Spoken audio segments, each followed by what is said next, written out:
How many of you are married? And how many of you are dating someone in the process of maybe getting married? You just don't know that. Okay, good. All right, so I thought there's some relevance. I've been in venture for 15 years. I've been married for almost 9 years. So I feel like I could share with you some of my observations.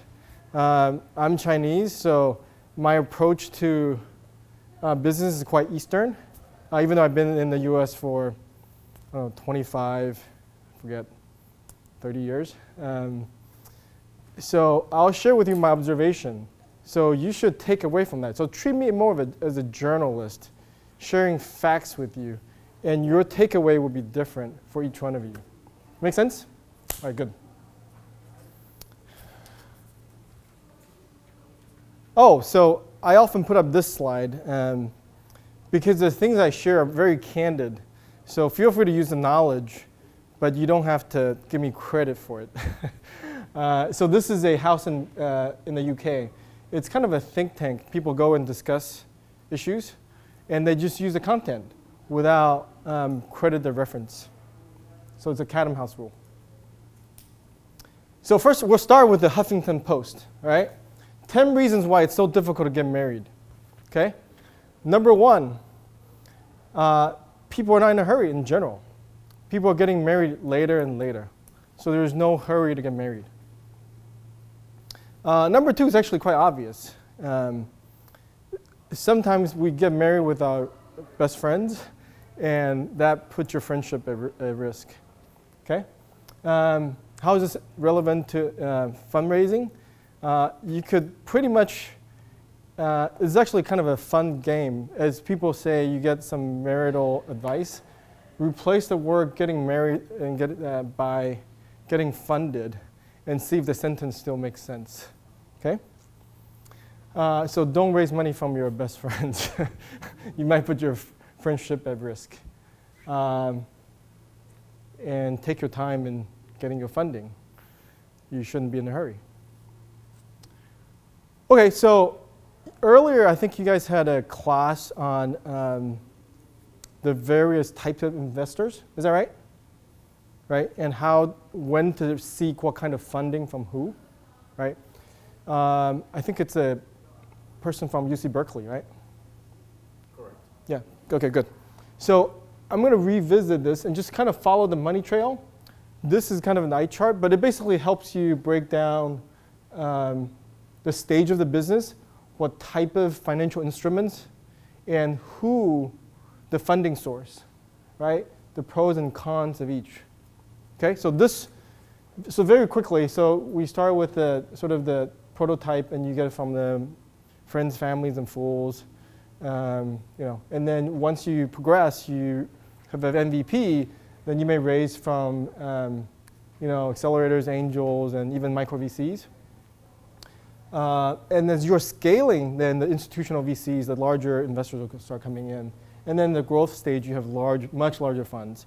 So today what I want to do is to focus on these two pieces, right? Because that's kind of where you guys are, right? You have a minimum viable product, and you are kind of scaling, right? So you probably have some money from angels and some accelerators. Maybe you're knocking on the doors of either micro VCs or the larger institutional VCs. Right? So today I'm going to focus on these two.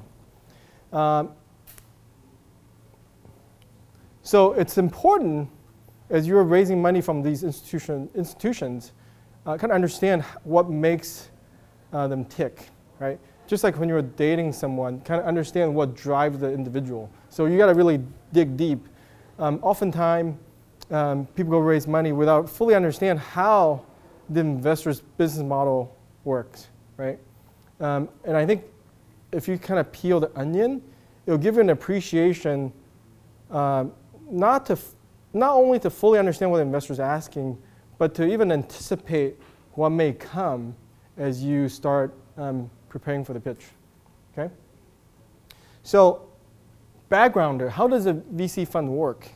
So typically you have two types of people, general partner and limited partner.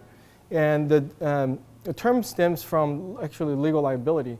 General partner means general liability. Limited partner means limited liability. So if something goes wrong, the limited partners actually don't have to be liable for any mistakes. Essentially, they're the financial backer, and the general partner makes all the operating decisions, such as who to fund and when to fund, how much to fund. Does that make sense? Right? So you basically have a manager and you have a financial backers.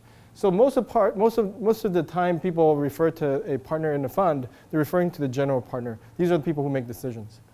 We typically put up at least 1%, right? So I've seen as much as 50% of the fund contributed by GP, but generally, you know,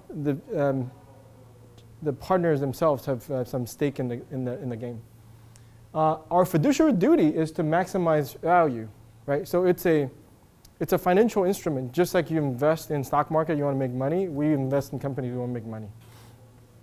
And the target return for our funds, typically it's 20% a year net. So you take out fees and all the overhead, and a sort of a minimum cash on cash we provide to our investors is about 2.5 to 3 times of the return, right? So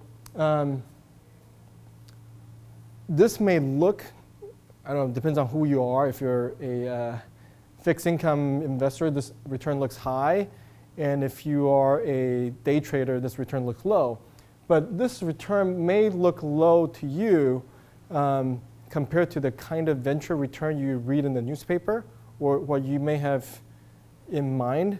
But keep in mind, this is at the portfolio level, right? This is when I make 100 investments on the aggregate, the return looks like that, okay? This return profile looks very different if you look at one individual case at a time, because people oftentimes analyze winners and they forget about the ones that didn't work out.